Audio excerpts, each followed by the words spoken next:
Bueno, os lo anunciaba hace un ratito, ya está con nosotros Gemma Conde, concejal de Servicios Sociales en el Ayuntamiento de Burgos, vicealcaldesa de la ciudad. Muy buenas noches, Gemma. Buenas noches. Gracias por estar de nuevo con nosotros. Y en este caso para hablar de accesibilidad, porque aunque ya lo hemos tratado en otras ocasiones, poco a poco se va avanzando en este plan de accesibilidad para la ciudad de Burgos, y hace muy poquitos días precisamente presentabais este borrador que es de alguna forma la base o aquello sobre lo que se va a trabajar, ¿no?, de cara a los próximos meses y de cara a conocer el documento definitivo. Sí, eso es el compromiso que adquirimos con las asociaciones que forman parte del Consejo de Discapacidad, que es el consejo donde se tratan los temas de accesibilidad. Cuando sacamos finalmente a concurso la redacción de un plan, pues las propias asociaciones nos plantearon la posibilidad de no darles el texto definitivo, sino que como más o menos a mitad o cuando estuviese prácticamente terminado, poder hacer aportaciones y a posteriori terminar el documento. Durante 4 meses ha estado trabajando la empresa en el documento, ya está prácticamente terminado, ha presentado un borrador y ahora las asociaciones y todos los burgaleses, todas las burgalesas que quieran hacer aportaciones a través de un enlace que hemos colocado en la página web municipal, pueden hacerlo, ¿no?, en los distintos niveles o en los distintos capítulos que contiene este plan, que es un plan pues bastante ambicioso, muy exhaustivo y muy denso, ¿no?, porque cualquiera que tenga acceso a él lo verá. A partir de ahí, como digo, tendrán en este caso 2 meses más la empresa para cerrar el documento definitivo. Por tanto, animar lógicamente a todos los burgaleses, a todas las entidades que puedan estar en este caso interesadas en hacer aportaciones, a que antes de que termine el mes de septiembre lo hagan, porque eso va a ser en beneficio de la ciudad, como no. ¿Cuál es el objetivo que se persigue al final con un plan de estas características, que como bien apuntas es un ambicioso plan, un ambicioso documento, y además que no pretende quedarse en el presente, sino que tiene las miras puestas también en el futuro? Claro, como bien dices, el plan realmente entra en funcionamiento cuando se aprueba, es decir, cuando se presenta el texto, porque en ese plan hay incluidas muchas medidas en relación con los distintos niveles de la accesibilidad, que eso es lo que se persigue. Se persigue que la ciudad de Burgos pueda, de alguna manera, lucir en un momento determinado esa accesibilidad universal que para todos es deseable, no solamente para las personas con discapacidad, para las personas mayores o para cualquier persona que en un momento determinado se ve, es decir, si o tú o yo o cualquier persona, bueno, pues imagínate que se rompe una pierna y tiene que ir con muletas, es decir, para que vean lo que puede suponer tener una ciudad, sus vías públicas o sus edificios públicos no accesibles, ¿no? Lo que pasa es que en esos casos es temporal, en el caso de las personas con discapacidad motórica es permanente y en el caso de las personas mayores también lo es, ¿no? Por tanto, tenemos que tener esa visión global, ¿no? Y eso es lo que estamos buscando, la accesibilidad universal desde los distintos puntos de vista, ¿no? Y como decía, no solamente los edificios, las vías públicas, sino también el tema de la comunicación, ¿no?, que es algo que a lo mejor a la gente no le suena tanto y creo que es de lo que más adolecemos en nuestra ciudad, pero es también muy importante. Si una persona, en este caso con algún tipo de discapacidad visual, auditiva, la que sea, no puede relacionarse con su administración, no lo estamos haciendo bien y en eso tenemos que mejorar. Por tanto, como me decías, objetivo, la accesibilidad universal y desde luego en el momento en el que se apruebe este plan, que yo calculo que será en torno a la primera semana del mes de diciembre, a partir de ahí empezar a trabajar porque lógicamente ese plan también va a llevar un cronograma para llevar adelante las distintas actuaciones. Aunque vamos a ir desgranando algunas de las conclusiones que se pueden extraer ya de este borrador, hay que decir que el Ayuntamiento no ha estado quieto en este sentido en los últimos años e incluso ha obtenido algún reconocimiento también en esta línea, por lo tanto entiendo que para la gerencia y para el Ayuntamiento no es algo nuevo, ¿no?, trabajar en esta línea. Sí, por supuesto. Nosotros sabemos que se ha hecho un esfuerzo importante, ¿no? Por ejemplo, desde el área de vías públicas, en lo que respecta a los rebajes de bordillos en toda la ciudad se ha hecho un trabajo importante y yo quiero reconocerlo porque además hay técnicos municipales muy sensibilizados con este asunto y desde luego también lo que se pretende es que cuando se construyen nuevos edificios pues lógicamente también se respeten esas normas que regulan la accesibilidad. Pero tenemos que tener una cosa clara, que esto es algo dinámico, la accesibilidad es algo dinámico y la distinta normativa, las distintas leyes que se van haciendo cada vez son más exigentes. Entonces, un edificio que a lo mejor hace 20, 30 años cumplía con la normativa de accesibilidad, hoy no cumple, ¿no? Y lo veíamos y se ve en este documento en el, digamos, mejor edificio que tenemos o en el más accesible, que es el Fórum. El Palacio de Congresos y Auditorio es el mejor, pero aún así también tiene carencias. ¿Por qué? Porque bueno, pues cuando los planos de este edificio se aprobaron, había una normativa y ahora hay otra, ¿no? Y eso hace que un edificio en pocos años quede obsoleto por estas cuestiones. Pero no quiere decir... Me gusta además que lo expliques porque es algo que llamaba mucho la atención, ¿no? Cuando se conocían esas cifras y se daba ese 60%, creo que en torno a ese 60% al Foro en Evolución, uno podía pensar, bueno, pero si es lo último, es quizás el edificio más moderno, ¿no?, que tenemos en la ciudad, se debe precisamente a estas circunstancias. Es que últimamente, como digo, se ha modificado mucho la normativa en este sentido y especialmente en algo que hay un nicho de mercado, que es la accesibilidad desde el punto de vista turístico.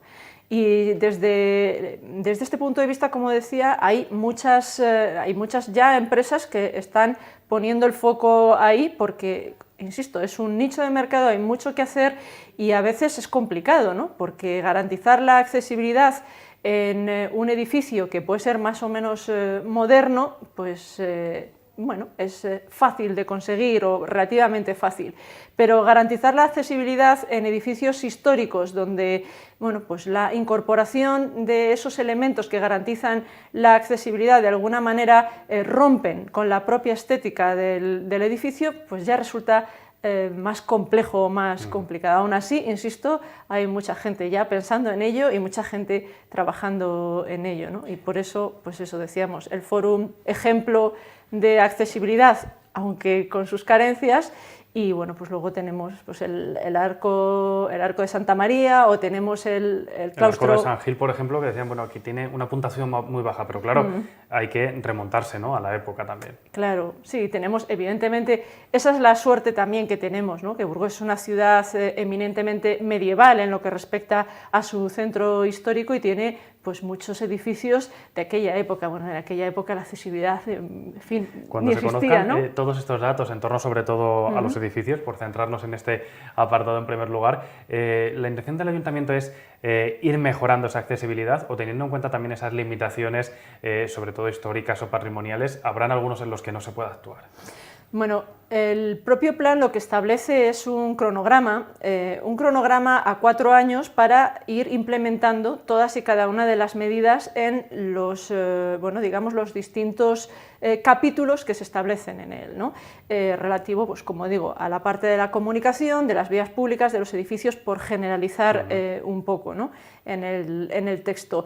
Lo cierto y verdad es que hay unas que son más prioritarias que otras y unas que son más fáciles que otras, ¿no? Por tanto, en ese cronograma a 4 años, que veremos si se queda en 4 años o, para ser realistas, nos vamos a un periodo mayor, esto yo creo que sería lo más adecuado, pero bueno, esta es la propuesta que ha hecho la empresa.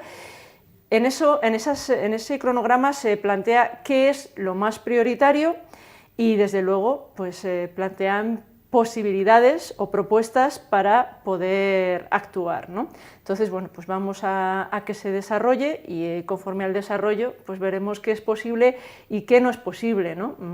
A día de hoy yo creo que tecnológicamente prácticamente todo es posible, si no es por un lugar será por otro, ¿no? Lo que pasa es que sí que es cierto que hay determinados edificios que quizá, bueno, pues su propia, como bien dices, ¿no?, ese impacto que pueden tener en el propio edificio a lo mejor lo desaconseja, ¿no? Pero primero vamos a estudiarlo si se puede y si finalmente no se puede, pues bueno, tampoco nos vamos a dar de cabezazos contra la pared, ¿no? Pero desecharlo desde un inicio creo que no es lo correcto.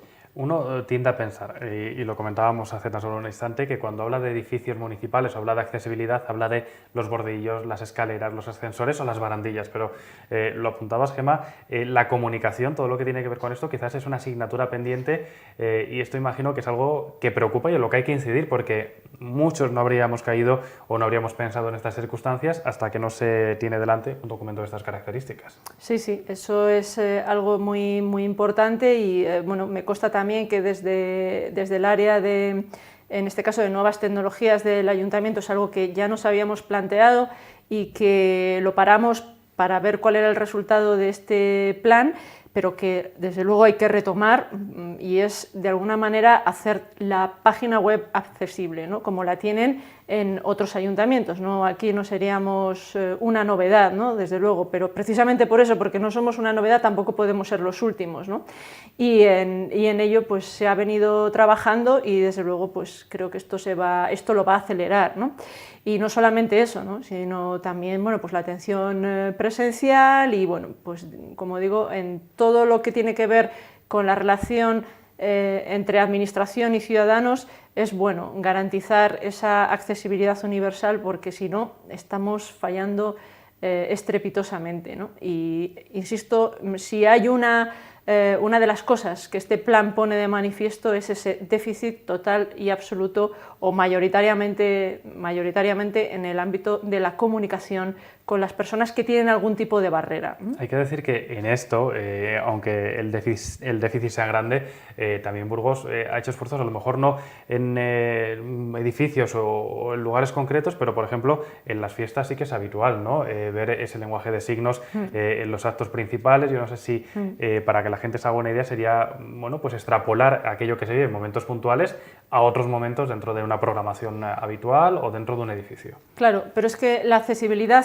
universal, como bien dices, y igual que tú te das cuenta, hay otras personas que también se dan cuenta, no es de momentos puntuales, tiene que ser a lo largo de toda la cotidianidad de una vida, ¿no? Porque una persona, por ejemplo, en este caso sorda, que no puede, que no escucha, va a ver el pregón, pero también va a pagar sus impuestos al ayuntamiento o va a realizar cualquier otro trámite y va a necesitar exactamente lo mismo, no solamente se va de ocio, ¿no? Que está muy bien y, insisto, no se trata única y exclusivamente de momentos puntuales, sino que la accesibilidad esté presente en toda la cotidianidad, ¿no? En todas las facetas, claro que sí. Hablamos de urbanismo porque quizás es una de las principales partes de este borrador y por lo tanto también del plan. Cuando hablamos de calles, lo apuntábamos, ha hecho un especial esfuerzo en los últimos años, sobre todo en rebaje de bordillos y de hecho la empresa Ochoa decía, bueno, es que aquí Burgos sí que tiene una situación más ventajosa que otras ciudades a las que se ha realizado planes similares de accesibilidad. Aún así, queda trabajo por hacer, pero también hay factores que van a favor, ¿no?, de la ciudad. El hecho de que tengamos un plano prácticamente sin pendientes muy prolongadas, eso va a favorecer, al igual que también el haber podido implantar semáforos determinados o señales luminosas también concretas en algunas zonas, ¿no?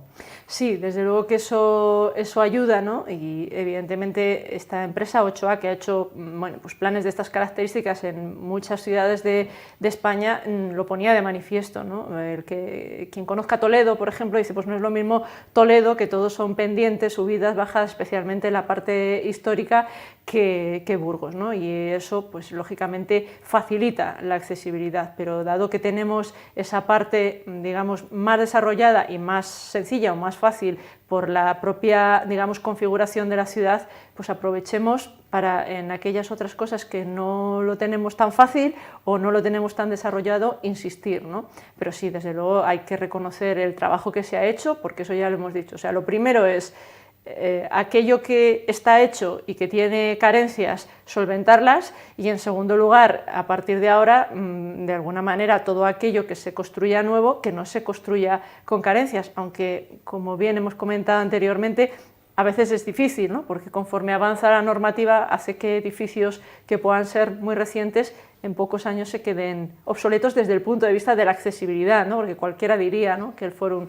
es un edificio obsoleto. Cuando hablamos de calles, Gemma, aquellas deficiencias que se han apreciado han sido en avenidas principales, en el casco histórico, en la periferia, donde tenemos las principales necesidades de actuación, teniendo en cuenta esas prioridades por las que se va a comenzar a trabajar, porque una vez que conozcamos el resultado entiendo que habrá que también priorizar aquellas intervenciones a la hora de actuar en determinadas calles o en determinados lugares. Sí, en esto lo fundamental es tener presupuesto. Y bueno, pues veremos también en los próximos años, porque esto hay que recordarlo, estamos en una situación un poco complicada, una situación en gobierno en minorías, y es cierto que en los 2 últimos años ha habido presupuesto y se ha podido, con bueno, pues el acuerdo de distintos grupos políticos, poder sacar distintas actuaciones adelante, pero claro, este plan es papel mojado si no existe presupuesto. Por eso insisto que es tan importante ese cronograma y, como bien decías, determinar qué es prioritario y qué no lo es. Y aquí creo que también es muy importante, ya no solamente las propuestas que se han hecho a las asociaciones o a los ciudadanos en general, sino también que ese tejido asociativo que conoce perfectamente su ciudad y las carencias de la misma puedan ayudarnos a determinar si lo que nosotros hemos entendido que es lo más prioritario realmente es lo más prioritario para ellos, ¿no? Y a partir de ahí yo creo que en diciembre sí que podremos responder a esa pregunta que me hacías con todas las garantías. Yo de momento quiero esperar porque, como digo, es un borrador y cuando esté ya definitivo, ahí sí que incidiremos especialmente en cuáles son las prioridades, ¿no? El plan va de la mano a ese otro gran plan de movilidad que se está elaborando y del que también vamos conociendo algunos avances en los últimos meses. Tiene que ir en primer lugar porque, mira, no hemos hablado de esto, pero también hay un apartado dedicado al transporte público y en ese apartado también se pone de manifiesto, pues se han renovado hace relativamente poco casi toda la flota de autobuses, entonces, bueno, pues evidentemente lo que dice el plan es que la mayor parte de los autobuses son accesibles y por tanto pues ahí tenemos una buena nota. Faltaría más, ¿no? Que renovemos la flota de autobuses y encima tengamos mala nota en estos asuntos relacionados con la accesibilidad, ¿no? Pero como digo, es obligado que este plan, cuando esté terminado, puesto que el otro está todavía en curso, forme parte de aquel, ¿no? Y en cuanto esté terminado, lógicamente se enviará una copia al área de accesibilidad, de movilidad y transportes, perdón, de accesibilidad no, de movilidad y transportes, para que ellos, en la medida de sus posibilidades, las conclusiones que aquí se sacan puedan ser incorporadas a ese plan, ¿no? No solamente en lo que respecta a la accesibilidad de los autobuses, sino también en la accesibilidad de las paradas, ¿no? Y una recomendación que hacen, que yo creo que es importante, y bueno, pues debiéramos hacer un esfuerzo, es sobre todo mira, hablábamos de que es una ciudad plana, pero también con unas condiciones climáticas un poco duras. Por tanto, creo que esa es una de las carencias, ¿no? En materia de transporte público, que todas las paradas no tienen marquesinas. Y creo que en una ciudad con estas condiciones climáticas, la mayor parte, tendríamos que aspirar a que la mayor parte de las paradas tuvieran marquesinas, salvo aquellas que por, insisto, condiciones de accesibilidad no pudieran establecerse en la vía pública. Si no, creo que es necesario hacerlo y bueno, pues esto se lo trasladaremos y esperemos que también pueda formar parte de ese plan de movilidad. Periodo de participación, periodo para acoger y todas esas aportaciones que se vayan a realizar desde ciudadanos a pie, que quieran hacer esas incorporaciones a este documento, partidos políticos, asociaciones, seguro que el tejido asociativo en esto también tiene mucho que decir. Sin duda. Yo no sé si hay cifras de cómo van estas aportaciones, si tienes algún dato o si grupos políticos ya han presentado también alguna cuestión. No, todavía no han presentado nada, insisto, es un documento muy voluminoso como para... la semana pasada lo presentábamos como para que esta semana ya haya alguna aportación, pero sí que es cierto que bueno, pues los propios partidos políticos se han interesado por el documento, nos han dicho que lógicamente ellos van a hacer aportaciones y las asociaciones, bueno, las asociaciones es yo creo que obligado, ¿no? Porque bueno, cuando yo me incorporé en este caso a la Gerencia de Servicios Sociales, esta era una de las reivindicaciones detrás de la que llevaban ya muchos años, ¿no? Porque En principio se empezó a tratar este tema desde la extinta Concejalía de Movilidad, que llevaba entonces accesibilidad, luego pasó a servicios sociales, es decir, esto ha dado muchos tumbos hasta que finalmente ha podido materializarse. Por eso estoy convencida, y porque escuché a las asociaciones en el Consejo Sectorial de Discapacidad, donde nos pusieron de manifiesto que era necesario acometer un plan de estas características ya de manera inmediata, y seguro que van a hacer muchas aportaciones. Gemma, gracias por acercarnos a este borrador. Vamos a estar muy pendientes del resultado a finales de año. Espero que podamos presentarlo también aquí en Canal 54 y estaremos también pendientes de otros asuntos de la gerencia. Muchísimas gracias y nosotros continuamos.